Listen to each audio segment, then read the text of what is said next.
We have the largest collection of artifacts relating to Poe anywhere in the world on public display.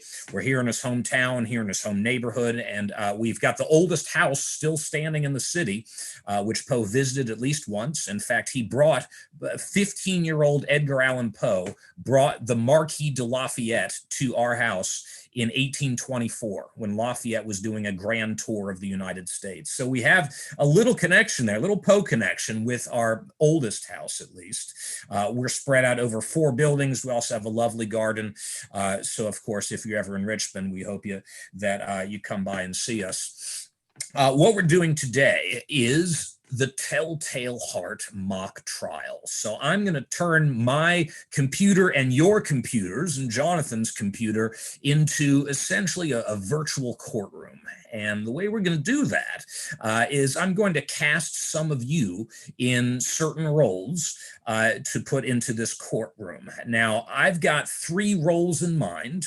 I think I need a judge, and I think I need a prosecuting attorney, and I think I need a defense attorney. Now, don't worry, because all of you are going to be participating. Anyone who's not picked for one of these roles is going to be serving on the jury. So if you really want to participate, don't worry, you will.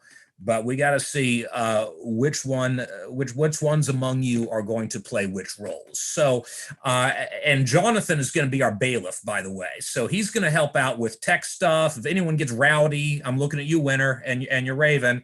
If anyone gets rowdy, if we have any trouble, Jonathan's going to take care of that for us.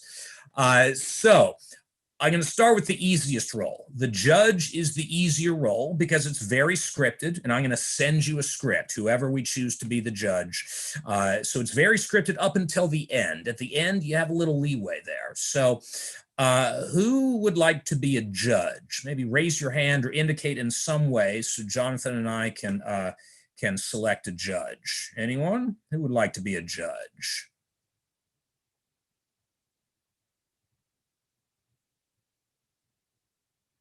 Lori, are you raising your hand? No, she's not right. Okay. You're muted, Lori, but all right. Yeah, we can't hear you right now, Lori, but let's see. All right, who's going to be a judge? Anyone volunteer to be a judge? This is the easy role, folks. This is the easy one. Anyone? I could make Jonathan the judge. How about Mary? Mary? Mary, would you like to be a judge? All right, she's saying yes. All right, Mary, I am going to send you some instructions. All right, I'm going to put this in the chat for you. All right, so this is Mary Donnelly.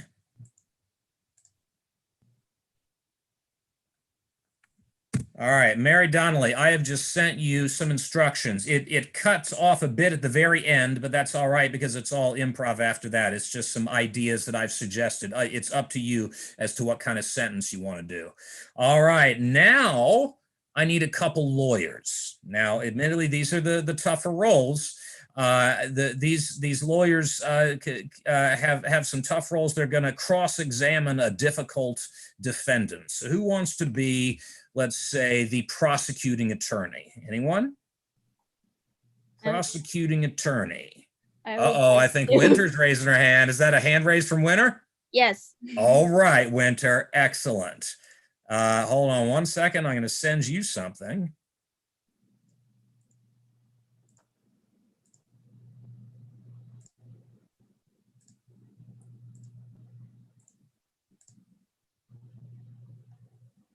All right, Winter, I just sent you your prompt. Again, it cuts off just the last couple words, but I don't think you're going to miss anything there. All right, now I need a defense attorney. Defense attorney. Who wants to be a defense attorney? This is the last role. Anyone? Defense attorney. I'll do it. All right, is that Milo Roth? All right, Milo, I love your picture. What is that?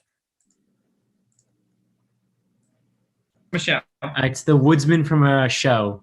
Okay, cool. All right. So Milo, I am about to send you a prompt. All right. Same thing. The last couple words are cut off, but I think you get the gist. It's basically all there.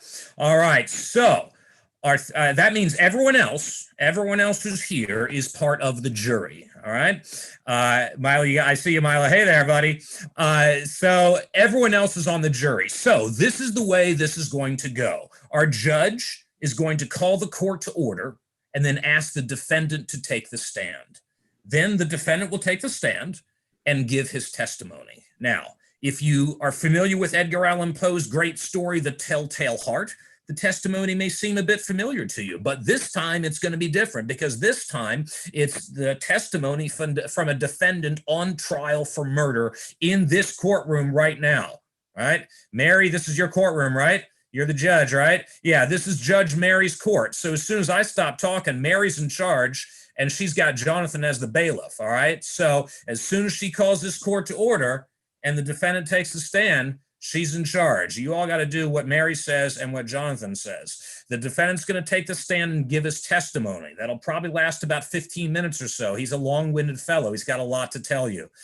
Then we go to cross-examination, all right? So who's my prosecuting attorney? That's Winter, right? Yeah, Winter, you're the prosecuting attorney. So you are first up for cross-examination. As you've seen, I've sent you some prompts, so that is sort of reminding you of what you're doing and why you're here. Basically, you're looking for a guilty verdict, meaning that the defendant is sane, that he's responsible for his actions. Now, I've sent you some sample questions that you can ask this guy. You may use them, you may not use them. You can come up with absolutely anything you want. You can throw anything you want at this guy, and we'll see how he responds. But just remember what you're trying to go for. You're trying to show that this guy is sane, right? That he's responsible for his actions, all right? So when you're done in cross-examination, it'll go to the defense attorney, Milo Roth. Milo, hey, buddy, I've sent you a prompt too. Same deal. I've given you a basic idea of what you're going for. You're trying to make this guy look crazy, basically. And I've sent you some sample questions. You can use those or not. Come up with your own. Ask him absolutely anything you want. Remember, you're trying to make him look crazy. Now, at this point, I sometimes pause and I say, some of you might be thinking, gosh, Milo has the easier job. I've read this story. You know, let me ask you this, though. What do you think this guy's going to think if Milo is trying to paint him as crazy? Does this guy think he's crazy? I don't think so. So, Milo, my apologies in advance if you have a bumpy ride the next few minutes. All right? I think you can handle it, though. I bet you can. So after Milo's cross-examination is over, then we move to closing arguments. All right. We go back to Winter, the prosecuting attorney. Now, Winter, you don't have any prompts for this. This is all on you. So, and this, you're delivering this to the jury. Okay. So when it comes to closing arguments, you're not talking to me. You're not talking to the bailiff or the judge. You're talking directly to everyone else, everyone who's listening out there, the whole jury. You're trying to convince them to vote the way you want them to vote. Right? When you're done, it goes to Milo. Milo, same deal with you. Your closing argument to the jury, you're trying to convince them to vote the way you want to vote. In your case, it's not guilty by reason of insanity. You want them to think that this guy is crazy. When you're done, it's the jury's time to deliberate. Now, jury, you're welcome to use the chat to talk to each other, to try to convince each other to vote a certain way. That's up to you. But ultimately, you're going to be voting either guilty or not guilty by reason of insanity. Now, remember, what you're voting on is not whether or not a murder was committed. Okay? I'm going to tell you right now, a murder was committed. This guy's going to tell you all about it and exactly how he did it. That's not what you're deciding. What you're deciding basically is whether or not he's crazy. All right. So you can make it simple if you want, and you can say crazy or not crazy when you vote. That's fine with me. That'll make it a bit simpler. But just when you're done deliberating, put that vote in the chat. Right. And our Judge Mary and Bailiff Jonathan will be tallying up those votes, and they eventually will deliver the verdict to the judge. Well, actually, let's have Jonathan deliver that verdict since Mary will be receiving it.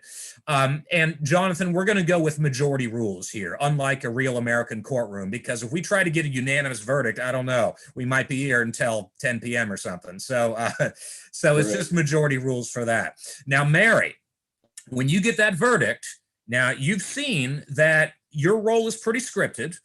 You've had a chance to look through it, and that's pretty much what you do. This is where you have some creativity, some leeway in deciding the sentence for this guy.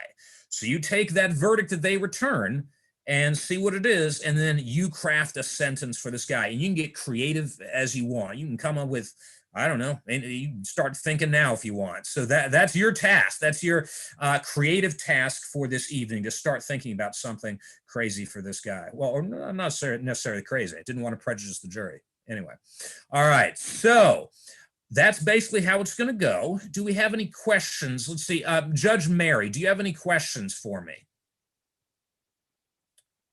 All right, she's acknowledging she's good. Can't hear at the moment, Mary, but remember to unmute when. Go ahead and say something. I hear you now. Can you hear me? Okay, great. All right, and I heard you, and sounds like you don't have any questions, so we're good. Let's see, prosecuting attorney Winter, do you have any questions? I think I'm good. Okay. Defense attorney Milo, do you have any questions? All right, your thumbs up. Yeah, great. Thanks for testing that again, because you two, of course, are going to be unmuting a lot, as is Judge Mary. So want to make sure that that goes smoothly. All right. Anyone in the jury, any questions? This is your last chance to have any questions about anything.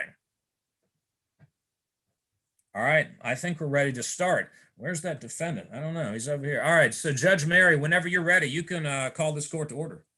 Okay. Order in the court. Order in the court.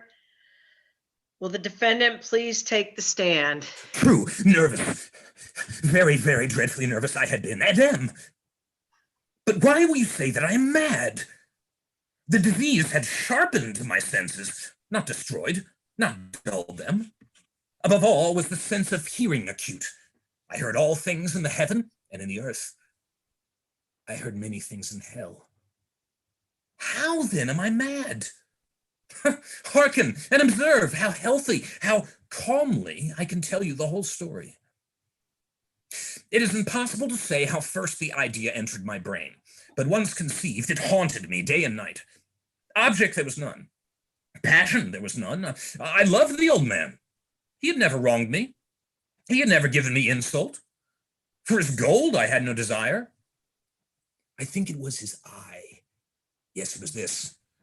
One of his eyes resembled that of a vulture, a pale blue eye with a film over it. Whenever it fell upon me, my blood ran cold. And so, by degrees, very gradually, I made up my mind to take the life of the old man and thus rid myself of the eye forever. Now, this is the point. You fancy me mad. Madmen know nothing. You should have seen me. You should have seen how wisely I proceeded, with what caution, with what foresight, with what dissimulation I went to work. I was never kinder to the old man than during the whole week before I killed him.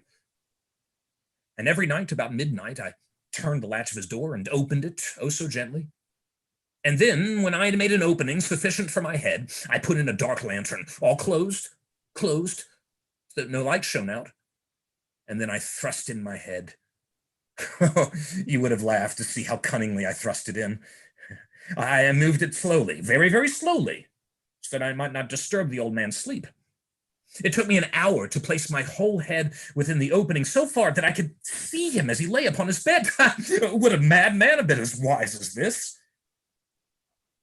And then, when my head was well in the room, I undid the lantern cautiously, oh so cautiously, for the hinges creaked.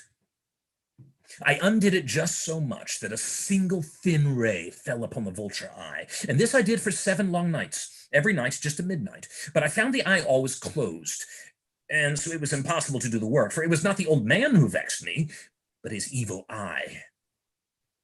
And every morning, when the day broke, I went boldly into the chamber and spoke courageously to him, calling him by name in a hearty tone, inquiring how he's passed the night. So you see, he would have been a very profound old man indeed, to suspect that every night, just at 12, I looked in upon him while he slept. Upon the 8th night, I was more than usually cautious in opening the door. A watch's minute hand moves more quickly than did mine. Never before that night had I felt the extent of my own powers, of my sagacity. I could scarcely contain my feelings of triumph. To think that there I was, opening the door, little by little, and he not even to dream of my secret deeds or thoughts. I fairly chuckled at the idea, and perhaps he heard me, for he moved on the bed suddenly, as if startled. Now you may think that I drew back, but no. His room was as black as pitch with a thick darkness, for the shutters were close fastened through fear of robbers. And so I knew that he could not see the opening of the door, and I kept pushing it on steadily, steadily. I had my head in and was about to open the lantern when my thumb slipped upon the tin fastening, and the old man sprang up in bed, crying out, "Who's there?"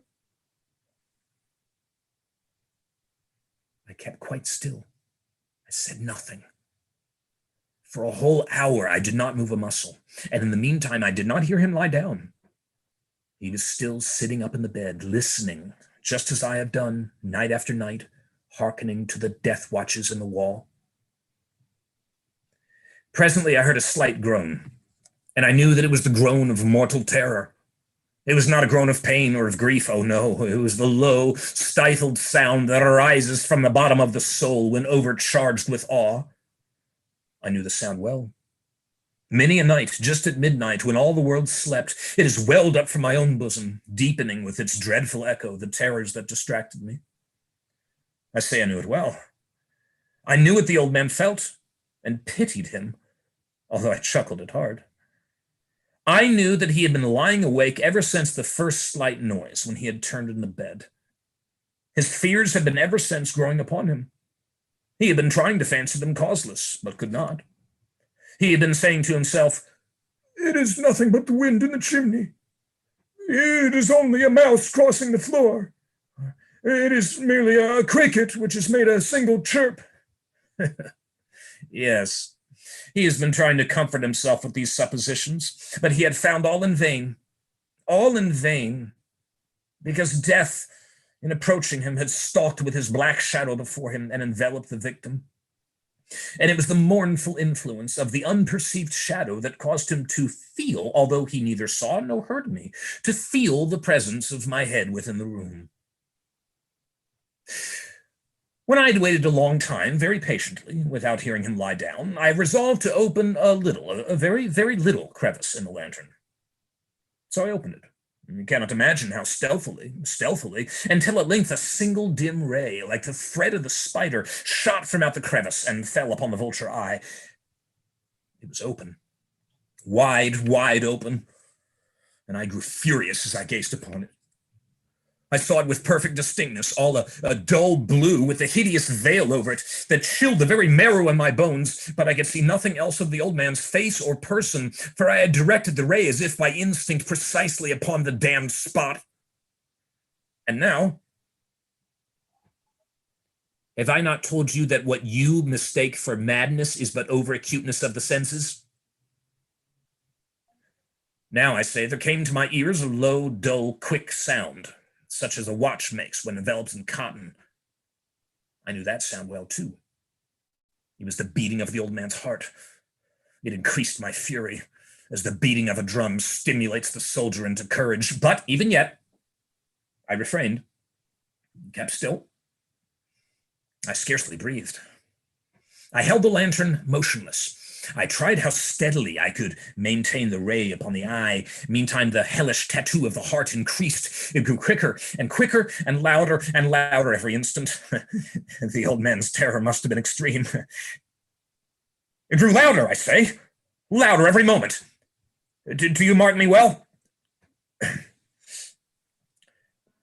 I have told you that I am nervous. So I am. And now, at the dead hour of the night, and in the dreadful silence of that old house, so strange a noise as this excited me to uncontrollable terror. Yet for some minutes longer I refrained and stood still. But the beating grew louder. I thought the heart must burst. And now a new anxiety seized me. The sound be heard by a neighbor. The old man's hour had come. With a loud yell, I threw open the lantern and leaped into the room. He shrieked once only. In an instant, I dragged him to the floor and pulled the heavy bed over him. I then sat upon the bed and smiled gaily to find the deed so far done. But for many minutes the heart beat on with a muffled sound. This, however, did not vex me. It would not be heard through the wall. At length it ceased. The old man was dead. I removed the bed and examined the corpse. Yes, he was stone dead. I placed my hand upon the heart and held it there many minutes. There was no pulsation. He was stone dead. His eye would trouble me no more. If you still think me mad, you will think so no longer when I describe the wise precautions I took for the concealment of the body. The night waned, and I worked hastily, but in silence. First of all, I dismembered the corpse. I cut off the head and the arms and the legs. I then took up 3 planks from the flooring of the chamber and deposited all between the scantlings. I then replaced the boards so cleverly, so cunningly, that no human eye, not even his, could have detected anything wrong. There was nothing to wash out. No stain of any kind, no blood spot, whatever. I had been too wary for that. A tub had caught all. When I had made an end of these labors, it was 4 o'clock, still dark as midnight. As the bells sounded the hour, there came a knocking at the street door, and I went down to open it with a light heart, for what had I to fear? There entered 3 men who introduced themselves with perfect suavity as officers of the police. A shriek had been heard by a neighbor during the night. A suspicion of foul play had been aroused. Information had been lodged at the police office, and they, the officers, had been deputed to search the premises. I smiled. For what had I to fear? I bade the gentleman welcome. The shriek, I said, was my own in a dream. The old man, I mentioned, was absent in the country. I took my visitors all over the house. I bade them search well. I led them at length to his chamber. I showed them his treasures, secure, undisturbed. In the enthusiasm of my confidence, I brought chairs into the room and desired them here to rest from their fatigues, while I myself, in the wild audacity of my perfect triumph, placed my own seat upon the very spot beneath which reposed the corpse of the victim. And the officers were satisfied. My manner had convinced them. I was singularly at ease. They sat, and while I answered cheerily, they chatted of familiar things. But ere long, I felt myself getting pale and wished them gone. My head ached. I fancied a ringing in my ears, but still they sat and still chatted. The ringing became more distinct. It continued and became more distinct. I talked more freely to get rid of the feeling, but it continued and gained definiteness until at length I found that the noise was not within my ears. No doubt I now grew very pale, but I talked more fluently and with a heightened voice, and yet the sound increased, and what could I do? It was a low, dull, quick sound, much such a sound as a watch makes when enveloped in cotton. I gasped for breath, yet the officers heard it not. I talked more quickly, more vehemently, but the noise steadily increased. I arose and argued about trifles in a high key with violent gesticulations, but the noise steadily increased. Why would they not be gone? I paced the floor to and fro with heavy strides, as if excited to fury by the observations of the men, but the noise steadily increased. Oh, God! What could I do? I foamed, I raved, I swore, I swung the chair upon which I had been sitting and grated it upon the boards, but the noise arose over all and continually increased.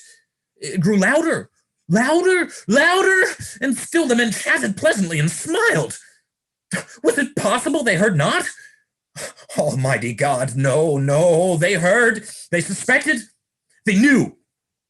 They were making a mockery of my horror. This I thought, and this I think. But anything was better than this agony. Anything was more tolerable than this derision. I could bear those hypocritical smiles no longer. I felt that I must scream or die. And now, again, hark, louder, villains! I shrieked. Dissemble no more. I admit the deed. tear up the planks. Here, here. It is the beating of his hideous heart.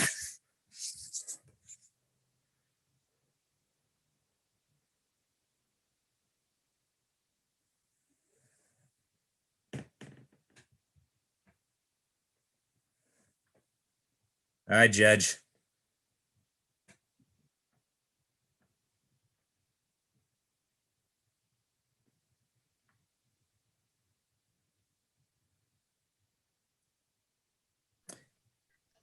Defense or prosecution, do you have any questions for the defendant? I do. Continue. Firstly, defendant, do you believe you are of sane mind?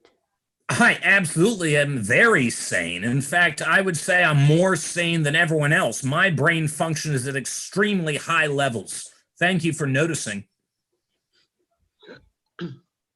Do you believe that you were smart about this murder? Did you plan it out thoroughly? And what? Did you plan it out thoroughly? Oh, absolutely. Yes, I planned it out completely thoroughly. And you asked if I was smart about this. Absolutely. I am smart about everything, actually, but was especially smart about this. I believe that my highly intelligent, refined brain was able to plan this out brilliantly, methodically, meticulously, and execute it perfectly. Pun intended. Thank you. Did you feel guilty about your crime? All right. I've got a couple problems with what you just said there. All right. First of all, I know we're in a courtroom, and so you feel a need to use the word crime. Okay. I don't see this as a crime. I see this as essentially a favor to humanity. What I did was I saw evil coming into the world, and I cut it out. I quashed evil from emerging into this world. So it's not a crime. This is essentially a favor to the world. What was the first part of your question? Oh, guilt. No, of course I don't feel guilt. Why would I feel guilty? I did a good thing. You should be giving me a medal. Why am I on trial here? You should be giving me a medal that's platinum and silver and gold and maybe a cape or something. Not putting me on trial for a crime.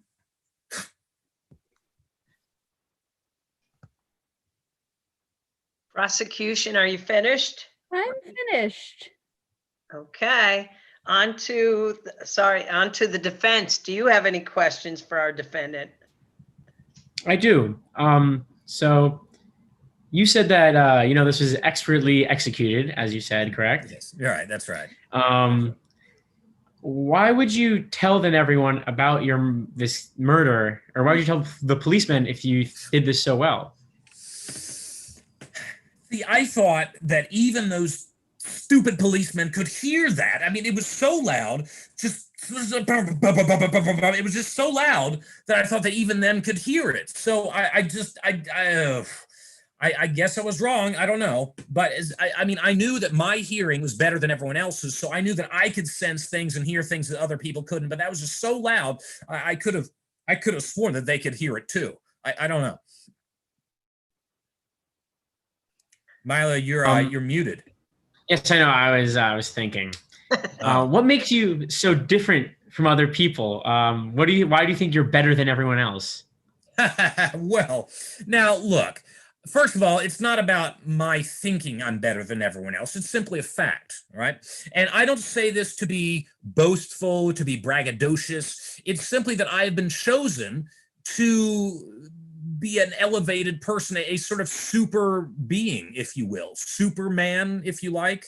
And I was chosen by God to have these special powers, these special abilities. And they've been slowly developing in me fairly recently so that I'm reaching my peak. I don't think I'm there yet, but I'm getting there. My powers, my senses are all reaching very highly developed levels. And again, it's just a fact. Some, like, maybe you're better at swimming than someone else is, or maybe you can run faster than someone else can. I am simply smarter and have better sensory abilities than not just you, but everyone and anyone. And that's simply the way it is. I was put here for good, to eradicate evil from this world. Once again, you are welcome. My if you were here to do good, what other good things have you done? Well, I believe my powers are only really at their very beginning. So my sense is that God will send me as an avenger to quash out where evil raises its head, or its eye in this case, anywhere else. So you are correct in your insinuation that so far my career has been fairly short, but my powers are still growing. They are new, they are burgeoning within me, and I am seeking out evil and eradicating it from the world. How do you know that the eye was evil? Or Oh, it told me it was evil. Oh, wait, hold on. I know how that sounds. I don't mean that the eye said, hello, I'm evil, or what. No. And I did not say anything. Eyes can't speak, okay? That's not what I'm saying. What I'm saying is the eye sent me images through the air, penetrating into my skull, into my brain. It was taunting me. I could see images of buildings collapsing, corpses everywhere, cities on fire. The eye was telling me the evil that it was going to wreak upon this world. It was taunting me. So I had to destroy it. Right? I mean, you see that, right? My final question will be, have you ever talked to any other body parts before? I didn't talk to the eye. I simply received images from it. All right. So no, I wasn't having a conversation with the eye. See, I said that perhaps I didn't phrase that as well as I should have. No, it wasn't like, hello, Mr. I. No, I know what you're trying to do. You're trying to make me look crazy. Blah, blah. No. The eye sent me images. Can I rephrase that? Have you been sent images by any other body parts in your life? No, this is the first. And I took care of it, I eradicated that bit of evil from the world. You should have seen it. Look, it wasn't about the old man. I mean, it really wasn't even about his eye. It was about evil chose to hatch itself in this old man's eye, and I eradicated it. I love the old man. I didn't want to kill him. I hate even to use the word kill, because that's not what this was about. This wasn't about killing a man. This was about eradicating evil from the world. That could have you just taken out his eye instead of killing him? That's an interesting idea, Milo. Maybe next time you could help me. Like, you could hold the man down and I could cut the eye out. Would you be willing to do that? Objection! Sustained. So then, if it was so well planned, why didn't you think of an idea like that? If you love this old man, why couldn't you think for a little bit of how to save him, but get rid of the evil in the world? You're a clever attorney, Milo. See, I think part of it was that I think the old man would not have understood. I think that I didn't know how to explain to him. He was old, he was feeble, his brain was never all that sharp, but it was past a point where he could have understood it. So I could have explained it to him, but he wouldn't have understood it. So ultimately, I think it was best that he expired. But next time, it might not be an old man. It might be a young man who could live a life without an evil eye. So you can hold me down, or you can hold the guy down while I cut his eye out. Or we could switch if you want. I mean, I could hold someone down while you cut the eye out. We could be a team,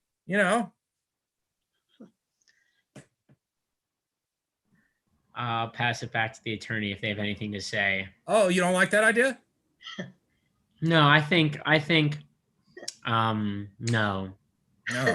I think there are better ways of getting rid of evil. Oh, okay. Well, I'd like to hear them.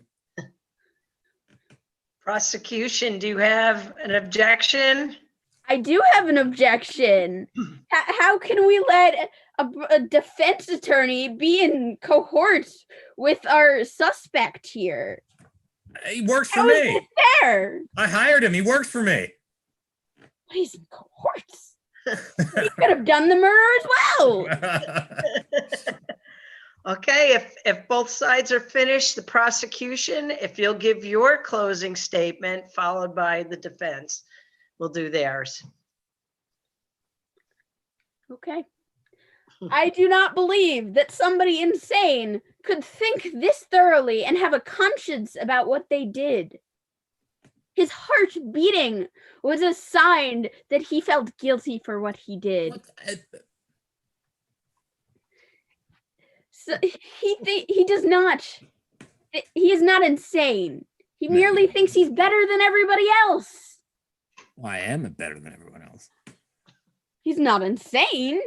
He just Correct. thinks he's better. Correct. I rest my case. Okay, the defense, if you would give your closing argument, please. Ladies and gentlemen of the jury, we came here not to see if he committed this murder, which he did. He's even owned up to it. But whether he is crazy. I don't like the word murder. And after hearing his ramblings and his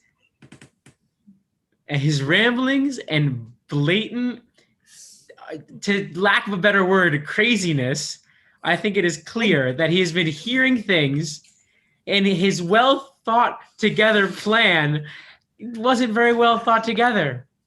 That eye is not malicious in any way. I could hug that eye. What? That eye is a nice eye. He is seeing evil in kind old men. He is hearing hearts in simple places. And not only that, he taunts the people that he taunts the policemen by making them sit above the place that he just murdered. So he's trying to rub it in people's faces to prove his smartness when he doesn't think through his plans. I rest my case. Oh, I want a new lawyer. Are there any other statements to the court? I believe we're ready. Oh, I have some statements. Okay, to the jury, please retire. This is to the jury instructions. Please retire and deliberate and return when you are ready to deliver your verdict.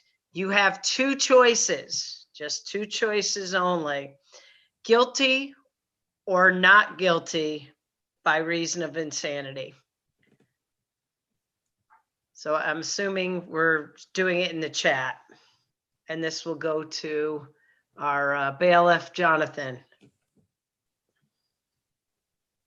So jury, take your vote now. Retire and take your vote.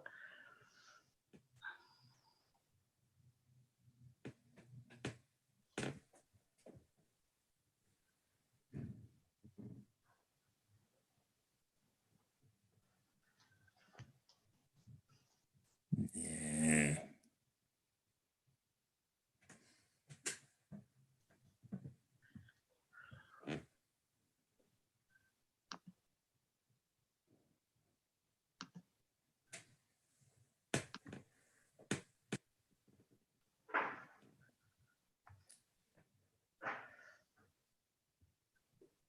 Foreman, have we reached a verdict yet? I haven't gotten any votes yet. Oh, I'm free to go then.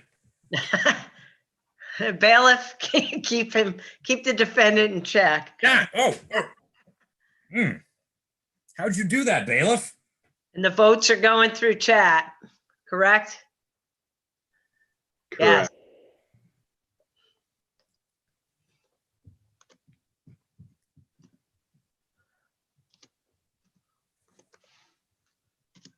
I have one vote so far, waiting for more.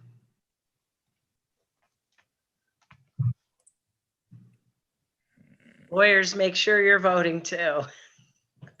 Oh, I get to vote? Well, I don't think we're going to get anyone else voting.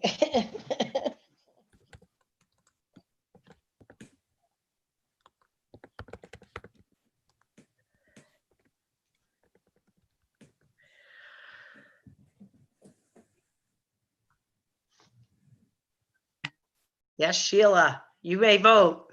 Okay, It's either So, guilty or the not answer, guilty by reason of insanity.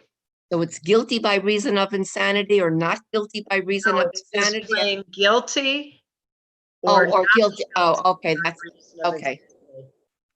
insanity. By reason, okay. Wait.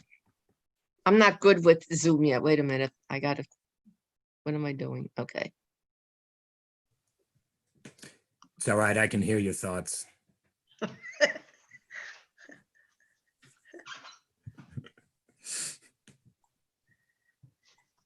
Should I send it in regular chat or just to I've got it. bailiff? Okay. Bailiff, how many votes do we have so far? Right now it's a tie. I'm waiting on Sheila's vote to determine it. Ooh. Okay.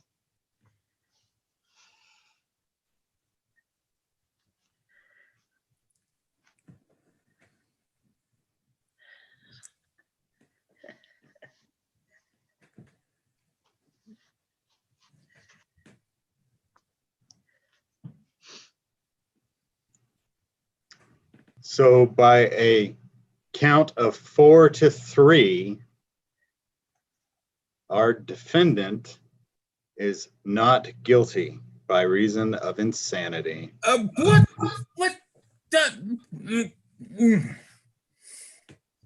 Okay, then the sentence shall be, thank you, jury foreman. And the verdict will be decided that the defendant will be remanded to the insane asylum for a period of time to be determined by the psychologist there. What?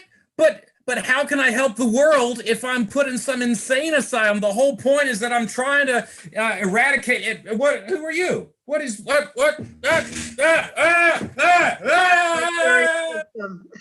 Help! Mary! Bailiff, take them off. All right. That was fun. That was fun. Thank you all for participating. That was a lot of fun for me. I hope it was fun for you and for everyone watching and on YouTube as well. One thing I like to say about Poe, and we have fun with this story, of course, but there are many reasons why this story is still around and why why there are museums to Poe. And I think this story is one excellent example. This story it's a stark example of how Poe, like all great writers, had a deep insight into human psychology. And in this story in particular, and with a few others as well, I think Poe had special deep insight into abnormal human psychology. Poe had just a gift for understanding what certain extreme states of mind are like, and for a variety of mental illnesses. I certainly would have voted guilty, or well, not guilty by reason of insanity, because I think that Poe in this story captures perfectly a state of chronic paranoid psychosis. And one of the reasons I say that is because one of my other jobs is I work at the local school of medicine as an actor portraying people with mental illnesses for medical and nursing students. And the reason I'm bringing that up is because when I play those roles as someone suffering from psychosis and schizophrenia, I'm handed cases that have been prepared by practicing psychiatrists based on patients that they've seen. And I look at these cases and I just think, wow, Poe got it right. He was absolutely right in this story. He brilliantly captures what it's like to be psychotic, essentially. And by the way, psychosis is different from psychopath and a couple other things. Psychosis doesn't necessarily imply that you are homicidal or violent at all. This character is, as we've seen, but a psychosis is essentially a break from reality.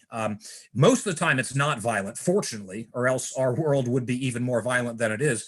But a psychotic break is a break from reality. And again, that's part of Poe's genius, is that he was able to understand what that's like and put this kind of mental illness in this story, and depict other mental illnesses in some of his other stories. One of them that comes to mind right away is The Fall of the House of Usher, which to me is absolutely suffused with depression in several of the characters.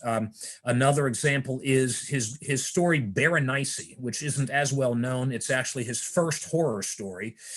It was actually published in a magazine 4 blocks away from where I'm sitting, the Southern Literary Messenger. Berenice is an especially graphic and gruesome story, even by Poe's standards. In fact, the owner of the Messenger didn't want to publish it at first. He actually wrote to Poe saying, I don't think I should publish this. It's too much. It goes too far. And Poe wrote back, and I've read this letter several times, and Poe says, you're right to an extent. He says, I almost went too far. I'll tone it down a bit in the future, but people want to read this sort of thing. This is going to help your circulation. This is going to help your magazines. And this is real, in a sense, is what Poe's saying. This story and others that he wrote are dealing with real people, real things that are happening. And that's yet another reason why Poe's stories are still with us. All of Poe's great horror stories could happen in real life. There's a bit of exaggeration, et cetera, but, Poe at his best is not dealing with vampires, monsters, and things that don't exist. And, that stuff is cool. That's great. But I think it's one reason why Poe's stories are still with us. He is about us. He is about human beings. He is about our world. Human beings in this world. Some of these human beings are in very difficult circumstances, and mentally and physically. Poe himself was at certain times in his life, but that's, I think, really important to understanding Poe and his writing and why we're still reading them. And when I give tours, when I used to give tours before COVID, that's one of the things that I would stress, especially to people who aren't necessarily fans of horror. I would say there are reasons why these stories are still with. It's not just to scare you. It's not about just shocking, boo or jump scares or, being gory or whatever. Poe is speaking to the human condition in these greatest horror stories. The Telltale Heart is, I certainly think, one of his very best stories, as is The Fall of the House of Usher. I might not put Berenice in that category, but still in that story, he's striving towards the same things. He is talking about us and the things that happen to us in some very extreme circumstances. So if you're here on this call, you probably are at least not averse to horror stories, but remember that anyway. And if you have a friend who says, "Oh, I don't like horror," well, keep that in mind. This is great literature that is dealing with the human condition. And sort of along those lines, I'd like to read you another one of Poe's pieces. This one, it's a poem called Ulalume. And I love this poem. I think it's probably my favorite poem by Poe. And it's a perfect poem to read at this time of year because Ulalume is set in late October. And it might be on Halloween itself. He doesn't really say. But also one thing to remember about Poe and his time is that he lived before Halloween as we know it existed, really. Now, Poe certainly was aware of Halloween's predecessors, especially Samhain, the ancient Celtic end of summer festival ritual that took place over 3 days, Halloween and November 1st and the 2nd. And this, of course, is in other cultures as well, this same time period.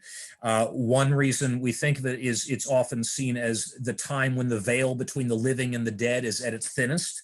As at Beltane, the opposite of that, at April 30th, May 1st, which, by the way, is when Dracula is set, and that's why Dracula is set at that time. But again, this isn't just about superstition or being scary. These are tied to real cultural events, like the ancient Celts, the Irish, the Scots, and their harvests, right? It had a lot to do with the harvests. And so Poe was aware of this. And in Ulalume, I always think he sort of almost predicted Halloween or what Halloween was going to become. So I'm going to read in a second. And Ulalume is subtitled A Ballad. And poetry, most poetry is meant really to be read aloud and listened to aloud. And Ulalume is especially that way because he wrote it almost as a verbal exercise, and he wrote it in what's called Anapestic Meter. Anapestic Meter is unstressed, unstressed, stressed, meaning dun dun dun dun dun dun dun dun dun, ulalume, like that. So hopefully you'll hear some of that when I read it for you. So here it goes. This is Ulalume, a Ballad, and this is from 1848. So that's pretty late in Poe's life. He had about a year and a half left to live when he wrote this, and he would have been living in New York when he wrote this. Actually, Poe, for the last Well, really 5 years of his life lived in New York, in a bunch of different places in and around New York City. Although really for the last year and a half, he was on the move. But he lived in Greenwich Village and Turtle Bay and what is now the Upper West Side of Manhattan, and then later in Fordham, the Bronx. So this is Ulalume. The skies, they were ashen and sober. The leaves, they were crisped and sere. The leaves, they were withering and sere. It was night in the lonesome October of my most immemorial year. It was hard by the dim lake of Ober, in the misty mid-region of Weir. It was down by the dank tarn of Ober, in the ghoul-haunted woodland of Weir. Here once, through an alley titanic of cypress, I roamed with my soul, of cypress with Psyche, my soul. These were days when my heart was volcanic as the scoriac rivers that roll, as the lavas that restlessly roll their sulfurous currents down Yannick in the ultimate climbs of the pole, that groan as they roll down Mount Yannick in the realms of the boreal pole. Our talk had been serious and sober, but our thoughts, they were palsied and sere. Our memories were treacherous and sere. For we knew not the month was October, and we marked not the night of the year. Ah, night of all nights in the year.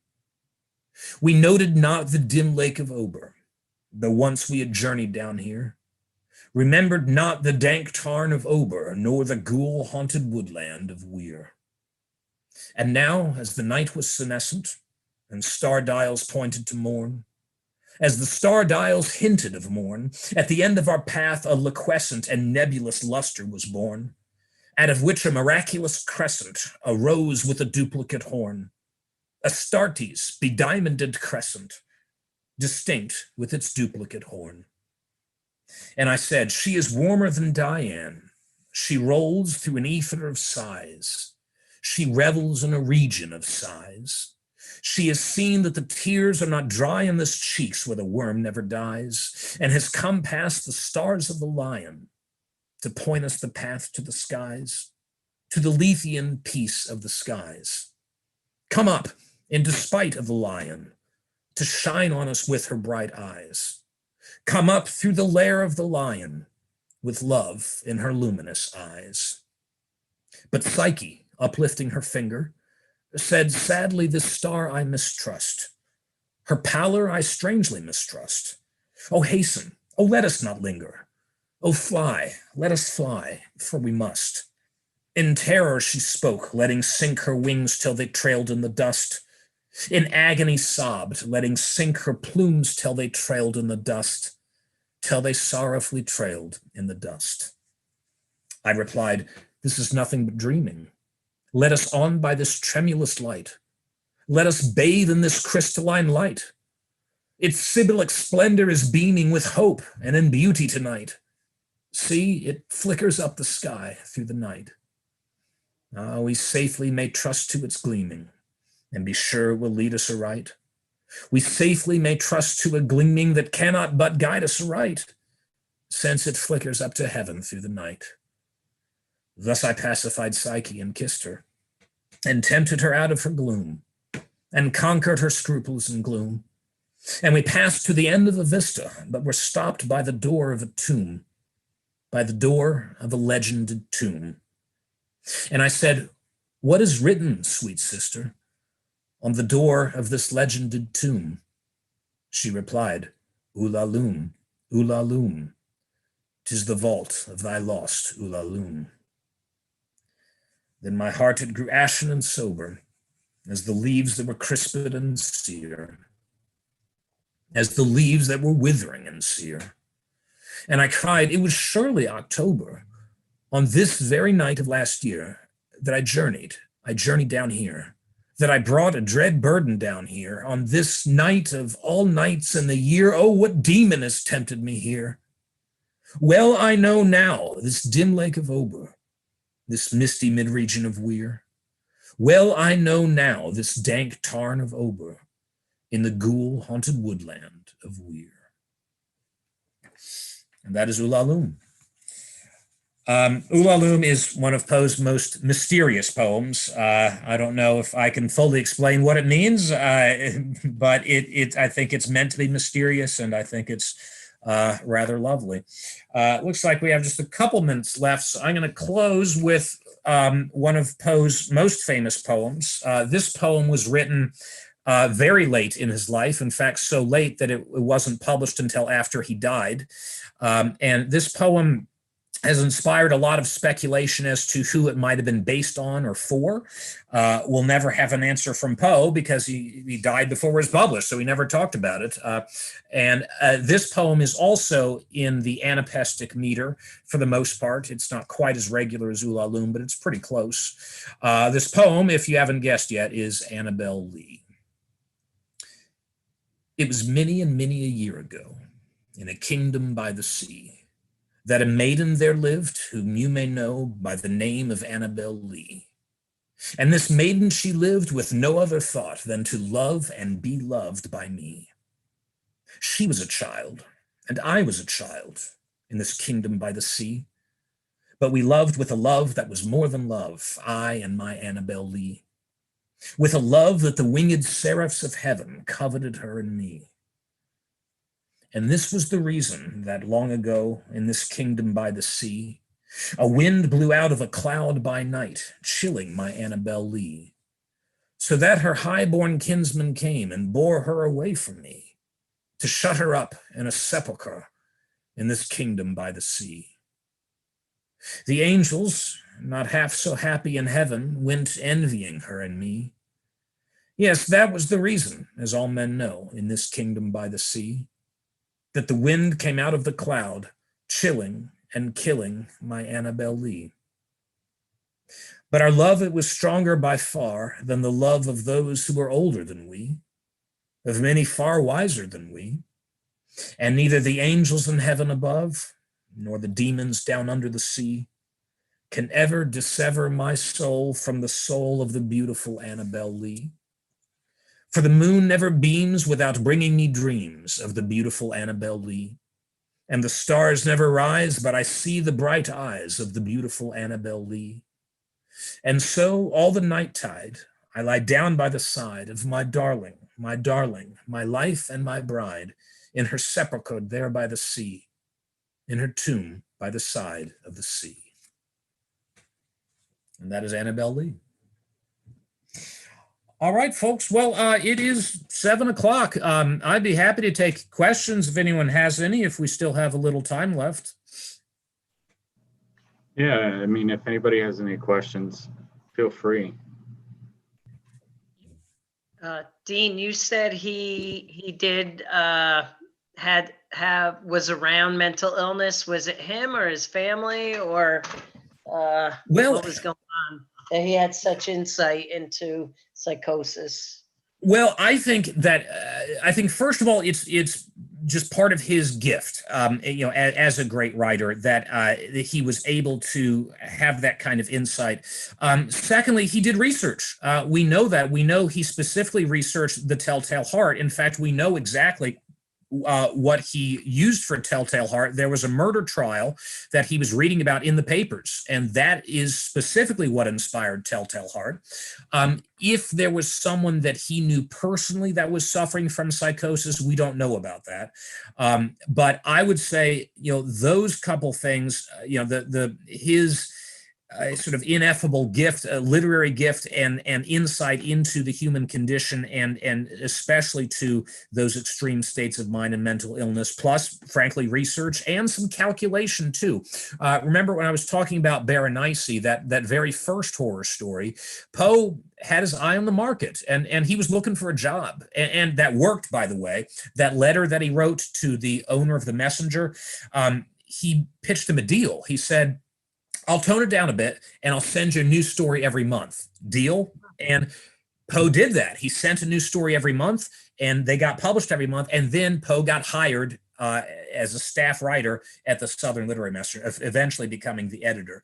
So I think that's part of it too. It's calculation. It's understanding what the public wanted to in certain doses, and just part of his literary gift and research And yes, maybe he did know someone in the grips of mental illness. I'm sometimes asked if Poe himself suffered from mental illness, and I don't think it's possible to have a definitive answer. I think we can rule out psychosis, though. I think psychosis, that in anything on the schizophrenia spectrum, is pretty evident, and I think we'd know, from letters, from Poe's own letter, other people writing about it. I think we could see evidence if that was true. I just don't see that.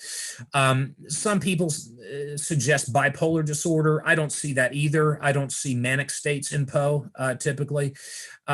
Depression might be the one that he's a candidate for, but even that one, I tend to think, now I could be wrong about this, but I tend to think that Poe might not be today diagnosed with what we call the illness of depression. However, otherwise mentally healthy people can become depressed. Most of us know that. And if we experience depressing things, and Poe certainly experienced depressing things, especially the death of his wife, but other things as well. So I tend to think that Poe is generally not by nature an unhealthy, mentally unhealthy person, but that some of the circumstances of his life may have caused him to have some depressive periods. Yeah, thanks for the question. That's a great question. Any other questions about anything? I came in, where are the museums? I know I've been to one. I know you're at one right now in Richmond, Yeah. Virginia, but is the other one in Baltimore? There are actually 3 others.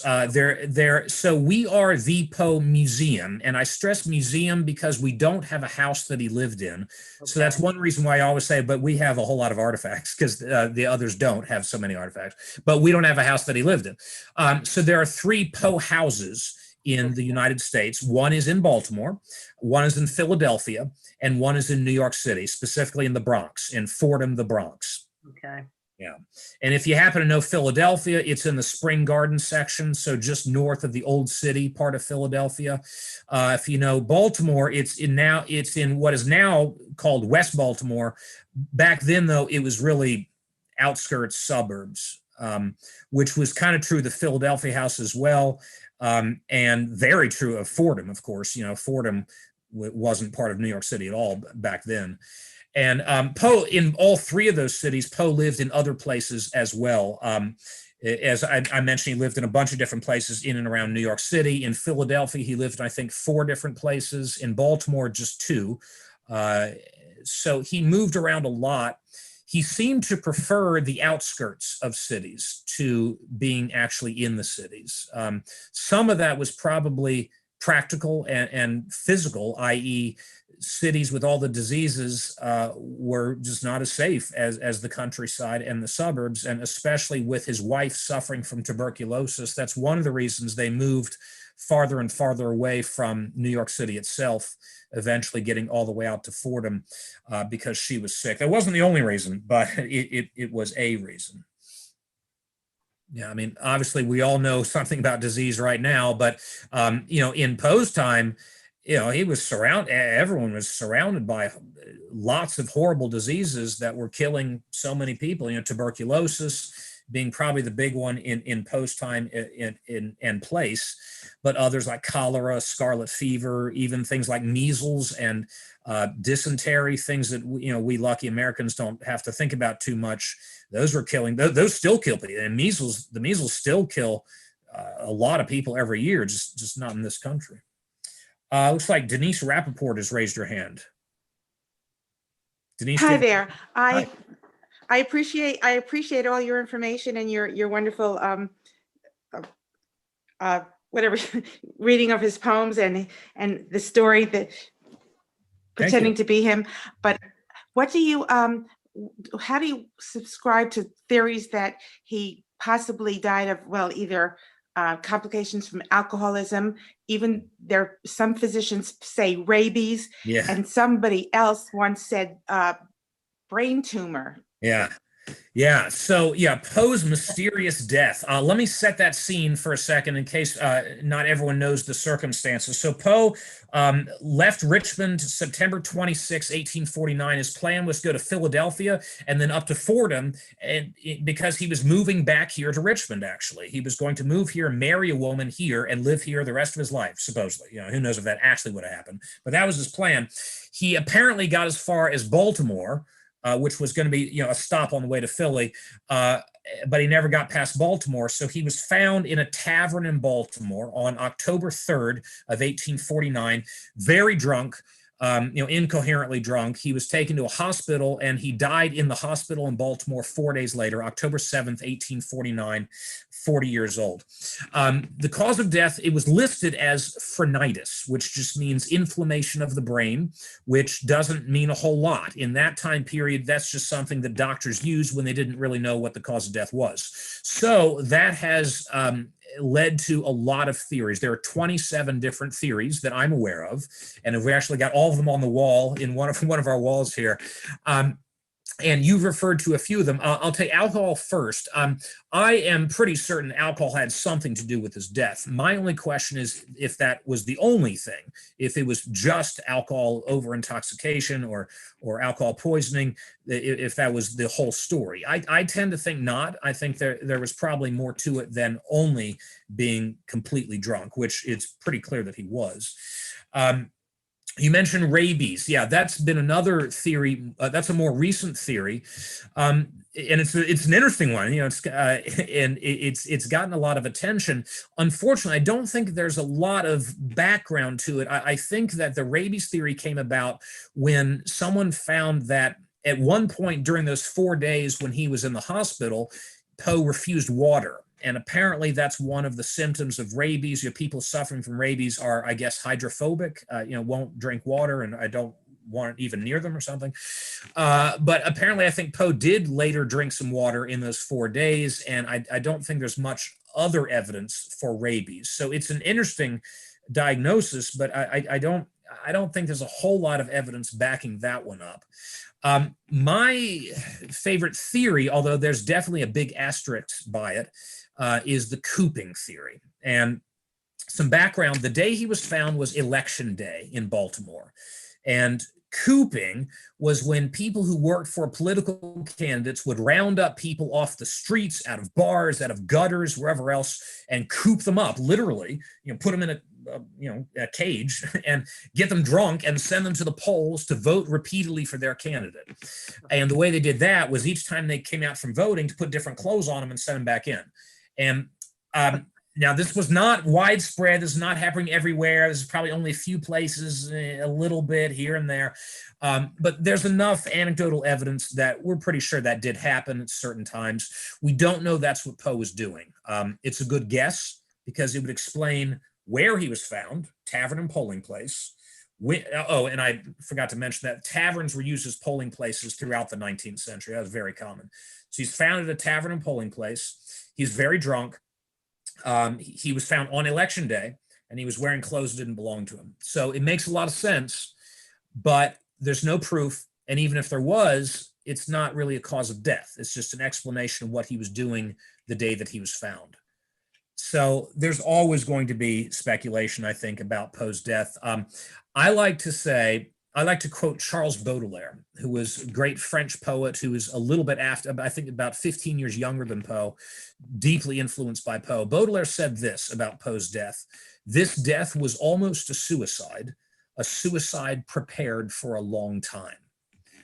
And I love that quote because it just sums it up perfectly poetically. It doesn't really give you a specific theory. It just sort of speaks to Poe's self-destructive behavior, especially in the last couple of years of his life. So whatever specifically killed Poe, the way he lived is kind of what killed him, is what Baudelaire was saying. And I agree with that.